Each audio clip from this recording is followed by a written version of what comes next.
I have sound of it, if you want to do that, and stat of the day. You have sound of 80. Do we need to? I need to hear it. Hang on one second. Is that quite right? Lucy, you've never heard that? It's one of the... She learned of it Never when heard you said it. That We is explained it. Maybe the funniest thing I've ever heard. All right, I have It's incredible. Go out to Doesn't 80. listen to the show. All right, Dan, bring I us. did not listen to the Dan, show. bring us in. He then blamed Billy. He was like, I think Billy typed it wrong. Yep. well, thank you for bringing all of that up, Mike, because we will play that for the audience and for Lucy because she's never heard it. And even though Mike was just trying to count us in, we already started. So video catch up to what we're doing. And let's play the sound of Stugotz reading Bo on a mobile incorrectly. Let's go to, I can't read this person's name. 80. His Bo. name is Bo. Wow. I think Billy typed an 8 instead of a B. Fine. It's a clear as day, Bo. All right, $2. Wow. Yeah. What's up? Wow. What's up? What's up, number 80? Wow. And he's only gotten worse from there.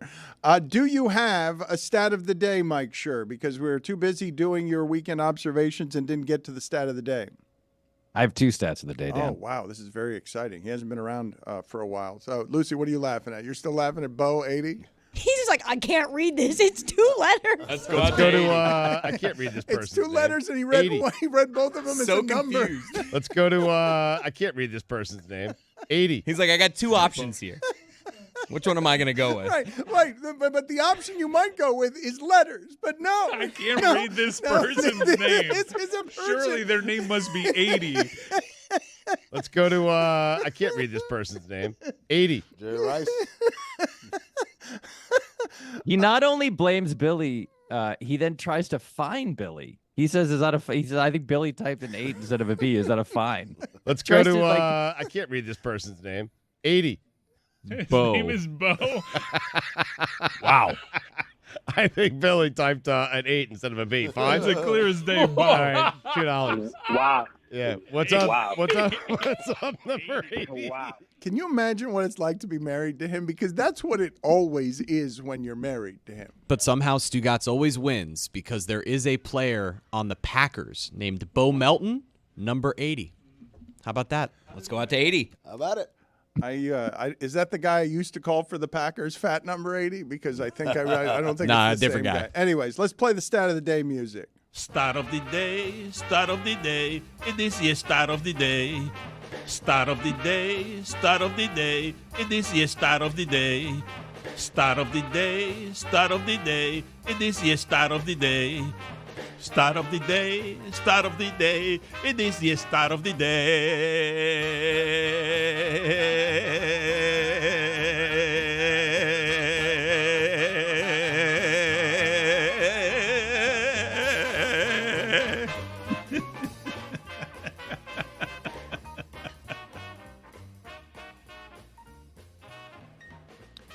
You are muted, Mike Schur. We cannot hear you. Oh, no. That's okay. a fine. That is a fine. Huge fine. You could start over. I thought that was like a pregnant pause. He was talking. You didn't see that his lips were moving? Ventriloquist. I have 2 NBA stats for you, both from OptaStats. The Knicks allowed 124.8 points per game in December and 100.1 in January. 24.7 fewer points from one month to the next. That's the largest drop in NBA history, minimum 10 games. 7 points per game ahead of the next biggest drop, which was 17.7 by the Spurs from November to December of 87. What is that? 25 fewer What is- points a what game. is- It's what is OG. that? That's it? Well, and they have 2 guys who did not really play defense, who are not on the team anymore. They swapped out the impulse guys and brought in the IQ guys. I mean, ironically, they lost the IQ guy, and that increased their IQ. Here's your second stat. Last month, Devin Booker, over 4 road games, scored 204 points. He is only the second player in NBA history to score 200 points in 4 straight road games. The other is Wilt Chamberlain, who did it 24 times. Oh, my God. Mike, I want to ask you something because there's breaking NFL news that Dan Quinn has been hired by the Washington Commanders, Whoa. which means that we've gone an entire hiring cycle of coaches, and Bill Belichick, who is 14 games away from tying Don Shula's wins record, It's crazy. will go unemployed this NFL coaching cycle. You're a Patriots fan. Did you ever think there would be a day where Belichick would leave the Patriots, hit an open market, and there would be no suitors, really? I don't think that I would have predicted it specifically, but he's 71. He doesn't want to coach anywhere where he can't also be the GM. He's not a good GM. So it doesn't really shock me. Like, I don't know. I don't know what organization is going to bring that guy in and turn over the keys to both jobs to him completely. I don't know the Falcons were a good match in some ways because they play in a crummy division and because they're sort of they're like the Hawks. They're like a moribund, mediocre franchise that is 500 every year. And there was a chance that Arthur Blank would go like, yeah, just try it. Let's just try this and see if this works. But it actually weirdly doesn't surprise me because the trend in the league is young guys who are smart and advanced, and that's just not him. You're now of the Hollywood stature where you develop the projects and you pitch to other people. Have you ever had an opportunity to work on a project where someone legendary is attached and part of you is like, I just want to do this to work with this person? The way that I'm drawing it to Bill Belichick's conversation is, how, if you're an NFL owner, do you not jump at the opportunity to be like, look, this could be a disaster. I don't want to give up all that control, but I get to say at the owners' meetings 10 years from now that I got to work with the greatest of all time. Like, choosing to not have that work experience, and I know you've outlined the reasons why, I just feel like there's so much that you could learn from the experience. It would be too hard for me to pass up. It's not a crazy thing to say, but these guys don't care, I don't think. Like, I think that those NFL owners are such monsters and they're such competitionaholics that they just want to win. And so I see if one of them had to believe that Belichick was going to turn his franchise into a winning franchise immediately. And I guess none of them thought that was the way to go. They're all going after, the next Sean McVay instead of the sort of, Marv Levy didn't get a job after he left the Bills. I think it's a similar thing where it's we just want a 38-year-old. He was in his 80s, though. He was in his 80s. He was in his bows. He was in his bows. He was in his bows. Let me read this quote to you because it's not a surprising quote necessarily, but I did think it was interesting that Tom Brady's father put his name on this. Quote of Bill Belichick, quote, "He runs a military system. It's a different generation. Bill is a great, great, great coach, but his interpersonal skills are horrible." Not surprising, but I was surprised to hear Tom Brady's father say it nonetheless.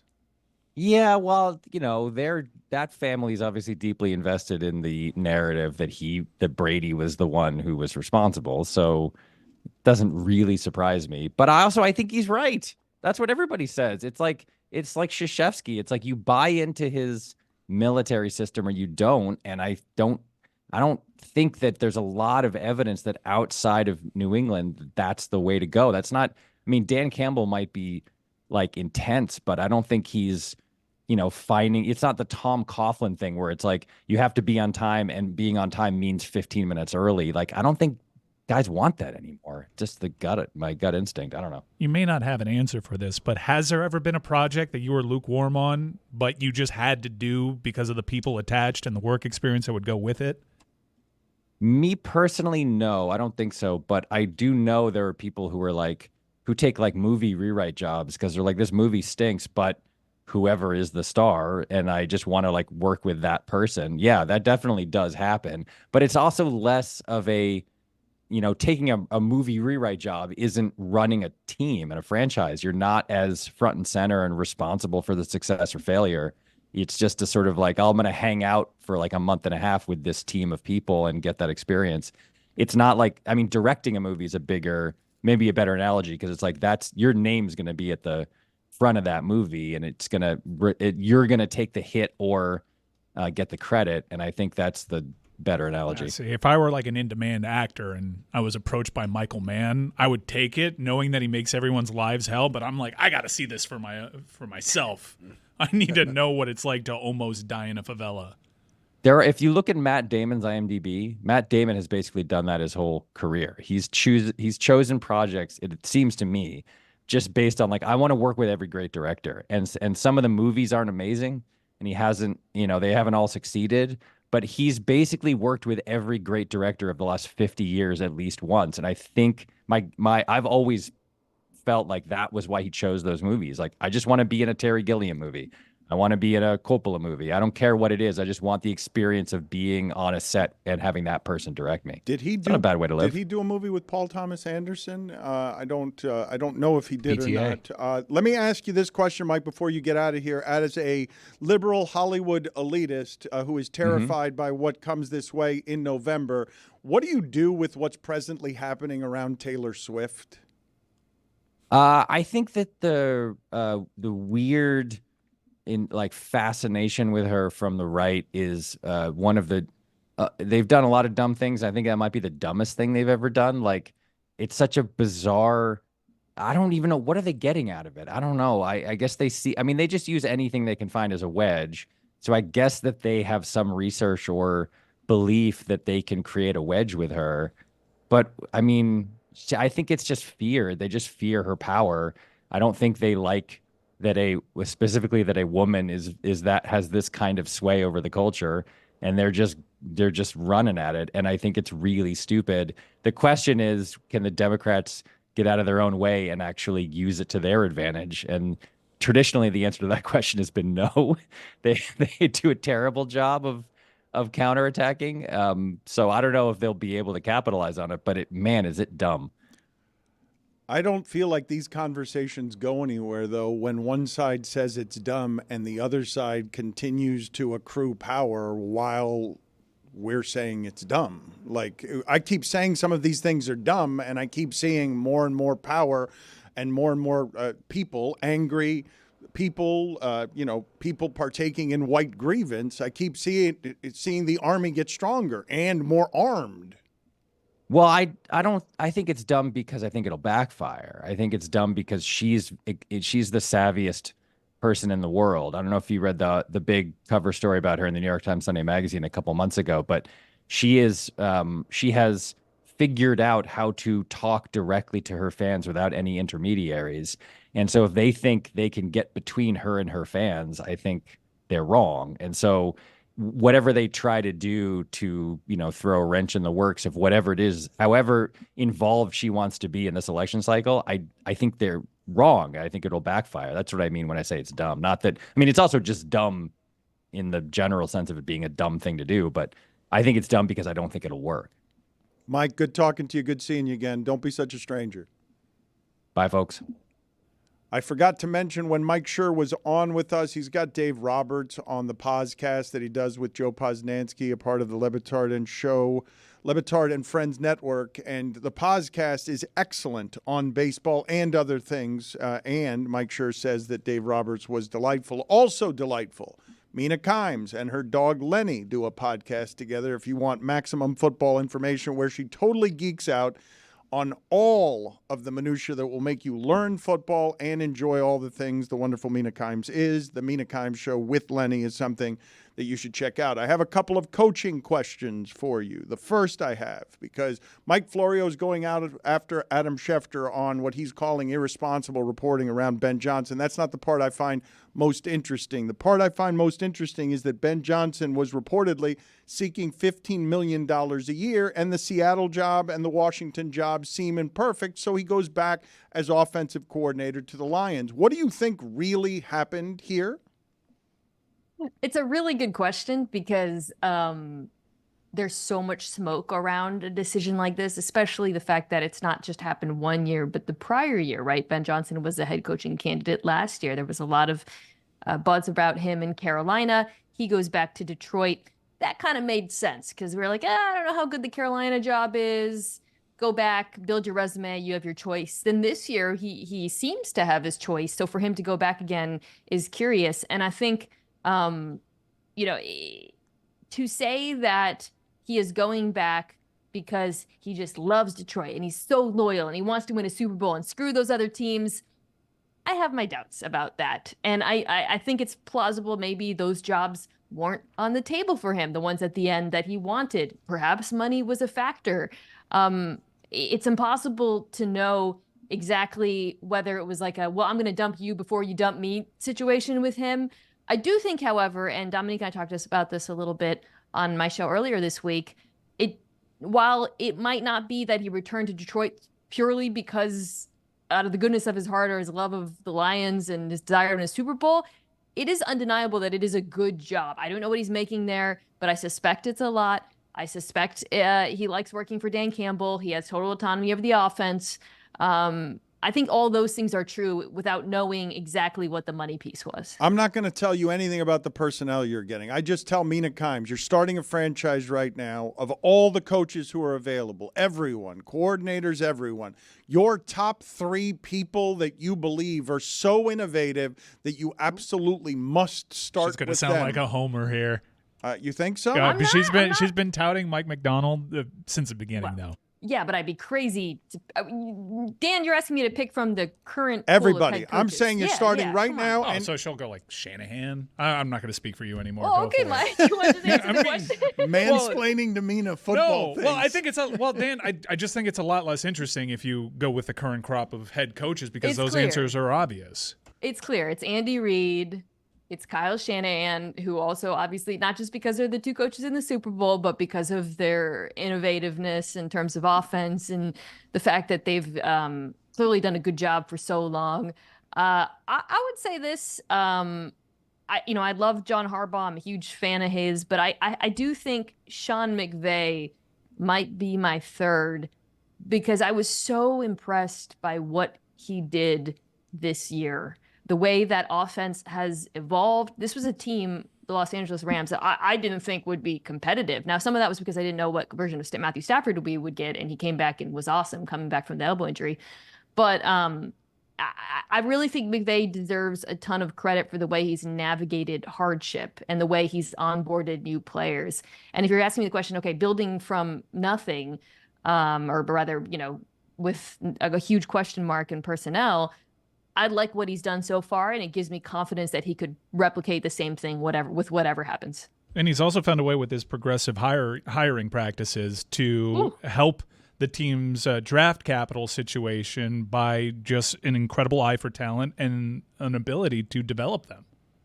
Yeah, he has, we do Friends of McVay as a joke, but I'm glad, Mike, you make a good point.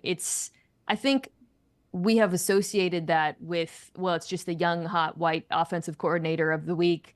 But that's not true, as we're seeing this cycle with Raheem Morris getting that head coaching job after being a defensive coordinator. And I'll say this about Raheem Morris, too.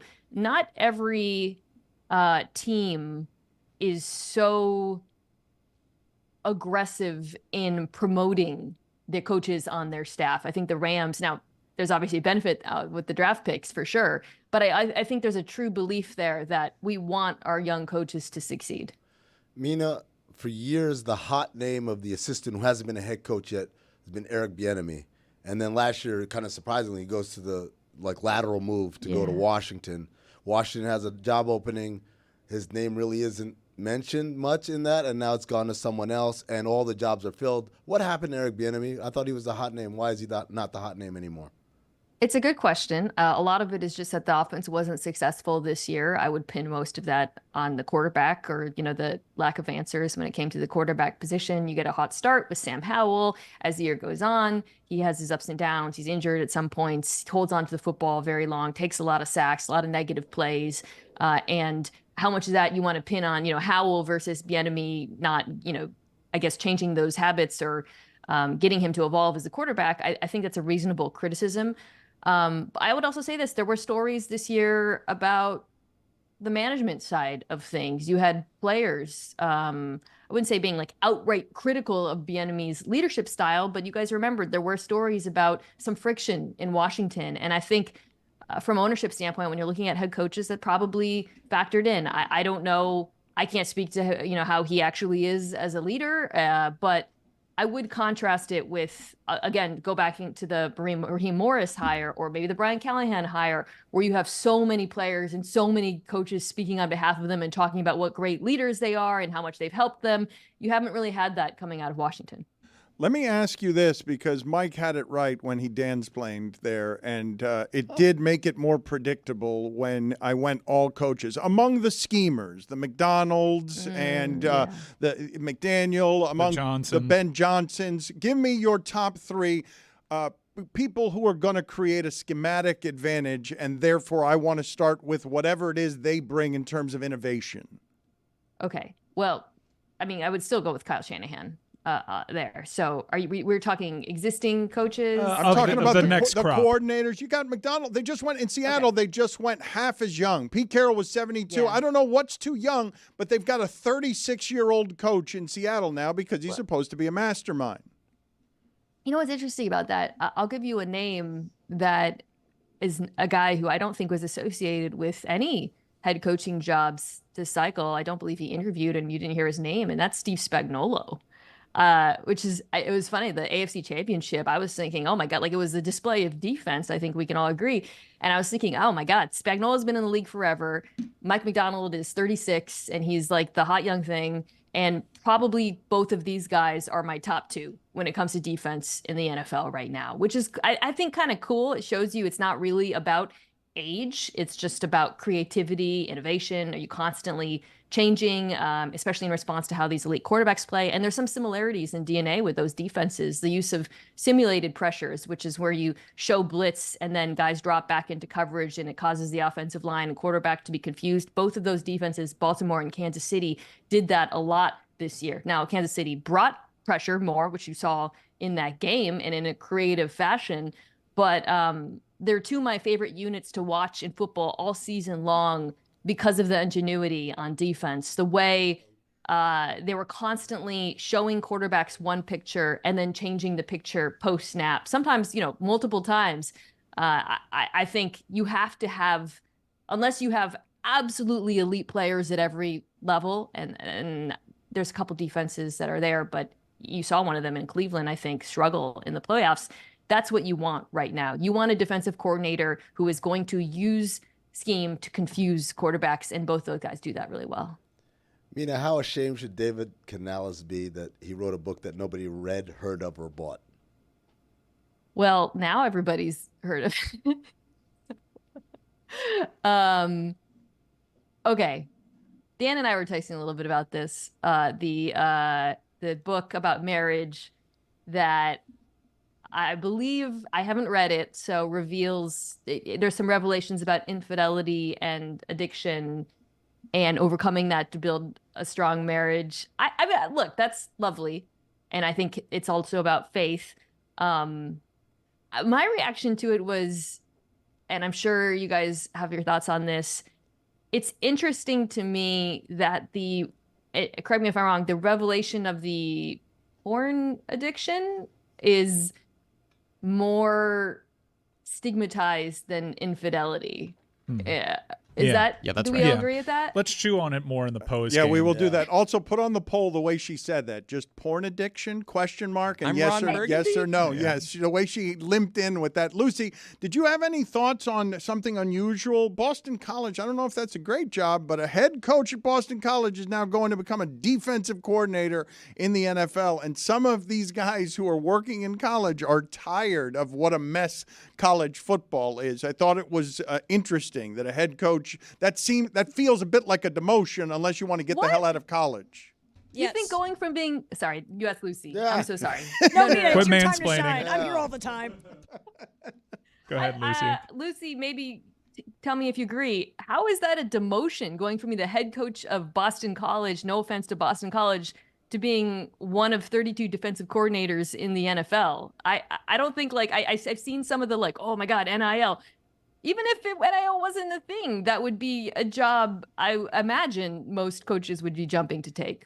Yeah, I don't think it's a demotion at all. Boston College was pretty rough under Jeff Hafley. They just got to bowl eligibility last season, but I think the big thing about it is that, according to ESPN, a source said he is leaving the Boston College job because of NIL and the transfer portal, and because college football wasn't what he wanted it to be when he originally took the Boston College job, and that's why he's leaving. And I do know from the agent side, the NFL is actually reducing some of the salaries for assistant coaches because they just don't want any part of college. College salaries have to far surpass in some instances to attract some of these people to get into this wild world, as you've seen with the Tennessee lawsuit and the NCAA trying to come back and litigate some of this stuff when the cat's out of the bag already. It's not every personality type is made for this nonsense. I guess I wasn't saying it's something they would leap at because of the money, but rather the prestige of being the defensive coordinator for the Green Bay Packers is an extremely prestigious and alluring position. It's also one that I think is a great opportunity because it's a unit that's underperformed relative to its talent level over the last few years, especially recently with Joe Barry. That's a great job for a defensive-minded head coach. It's a young defense with a lot of first-round talent that he should be able to get better play out of. The dynamics right now with money and NIL and assistants and NFL, it's very interesting. But as I look across the landscape at the guys who have gotten hired, not just as head coaches, but assistants, the Harbaugh situation, I think, is pretty unique because Jim Harbaugh, of course, was in the NFL. It's been no secret he's wanted to go back to the NFL, and naturally he would take his defensive coordinator with him. But outside of that, and this Hafley hiring, they're not really dipping into the college ranks. It's not like we're seeing a mass exodus of coaches. To me, it feels like folks are just, eager to kind of pin everything on NIL yet again. You're not seeing a mass exodus, but you're not noticing when a guy like Joe Brady, who's like the next great college football head coaching candidate, decides I'll be a quarterbacks coach at Carolina and build my career there because I want no part of this. We're not aware of the people that are just hardlining, no, I will not go to college. People that are on the same staffs that are king-making staffs, such as the 49ers and Rams, everybody, including college head coaches, want at that. And they're hard-nosed right now. Walls being built up. Mina, stay there. We're going to come back with you after this. Mike mentioned Joe Brady, who it was announced this week he's going to be he is keeping the job as the offensive coordinator of the Buffalo Bills. Again, to me, this is a guy who, from what I've heard, has always been extremely ambitious, who wanted to be an NFL head coach. The fact that he went back to Carolina, worked his way back to Buffalo, and has the opportunity to get back into that conversation, it just strikes me as being much more about the NFL and the ambition of being having one of these very rare 32 jobs. I don't know, without talking to him, what his exact motivations are, but you guys can tell me if I'm being overly NFL centric in my views, but from the conversations I've had with coaches over the years, that's still the dream for most of them, is to have one of these jobs. Yeah, you are being a little NFL centric. Not to. Why am I a mansplainer? Lucy, here? can you get in here, please, Lucy? Yeah, This is but the you mentioned Joe classic Brady college versus NFL. What's the better job? What do you want? You mentioned Joe Brady, and I just know from Miami's pursuit, Sure. they eyed him as an offensive coordinator, and he grew up a Miami Hurricanes fan. And I know a lot of the logic there was not only where the sport was at that time, but projecting the lawlessness that would follow in the years to come. I think we're underestimating how much recruiting sucks. Recruiting is the worst. I know a lot of coaches would be happy to take a slight pay decrease to not have to recruit. I'm not saying that NFL coaches have a work-life balance or normal lives whatsoever, but I think it's probably easier to lead a normal life when you're not on the road every weekend trying to convince 17-year-olds to come play at Boston College. And with Joe Brady, that was also part of the deal. You don't have to worry at all about recruiting. Mario Cristobal will do all of it, and still just no part of This that. is an interesting thought experiment, though, Mina. So if you objected very strongly to what I was saying, I would say you're NFL-centric, but where would I have to put the college head coaching job for you not to consider that a demotion? Because surely you don't think you're making it because Boston College isn't a great job, but whose job would I have to give you before you said, okay, that's a demotion to take the Packers defensive coordinator job if this person was a head coach at this college? I mean, one of the big 8 or so potentially. Even so, though, I actually believe there are head coaches at teams that we think might be in the college football playoffs next year, whatever, who would want to have that opportunity to have that path to being an NFL head coach.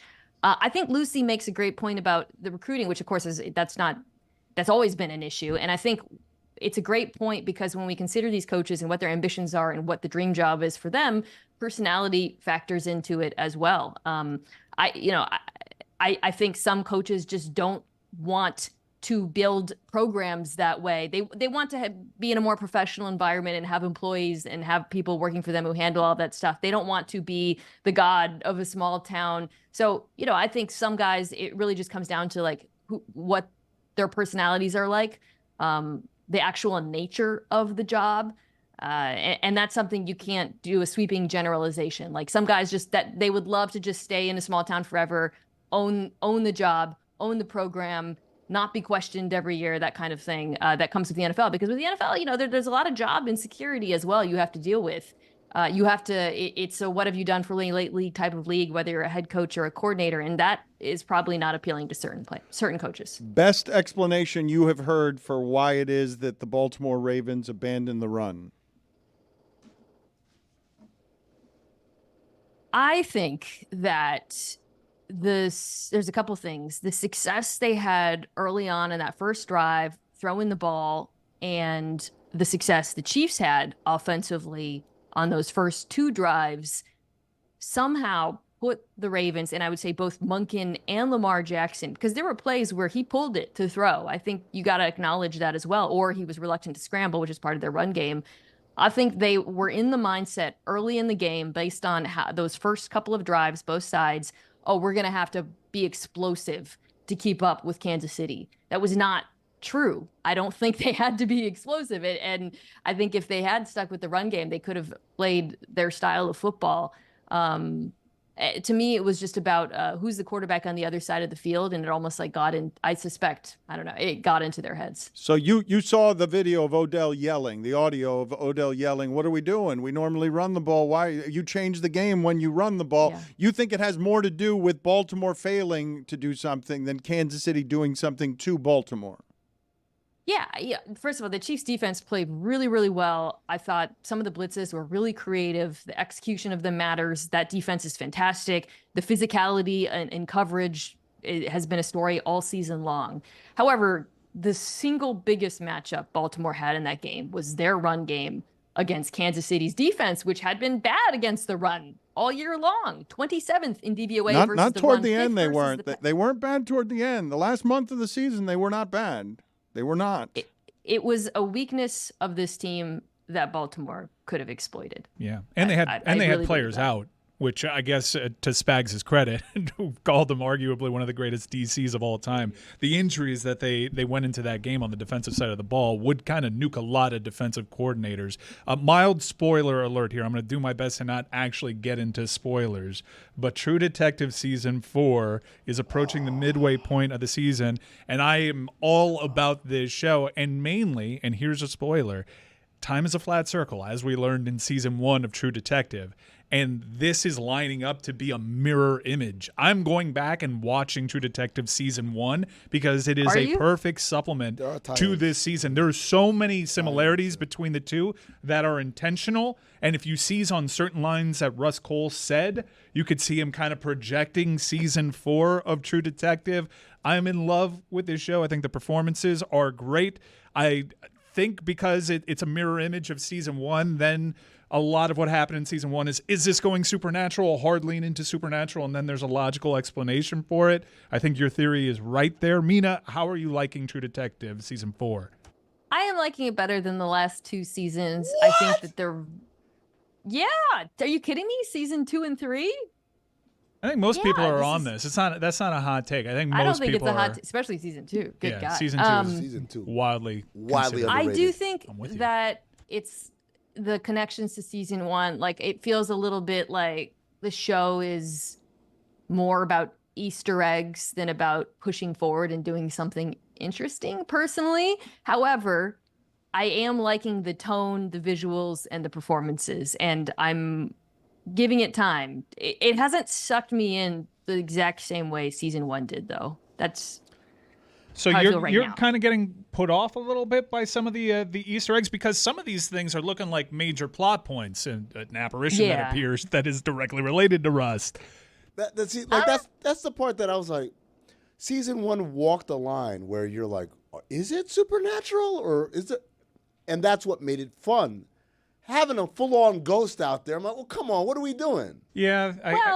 We don't know it's a ghost. It could be she's imagining it or something. It might be explained as psychosis. Yeah, I think I'm excited to see where it gets rooted in reality. Yeah. And that seems to be, from the first few episodes, a real challenge to dig yourself out of. This isn't all the way supernatural. I mean, bodies go missing. Like it's going to be hard to rationalize all of this, but it is almost to the episode lining up in conjunction with where season 1 was going, down to the connection between the two detectives in Night Country and what is the tie that binds. I find it a fascinating supplement to one of the best seasons of television we've ever seen.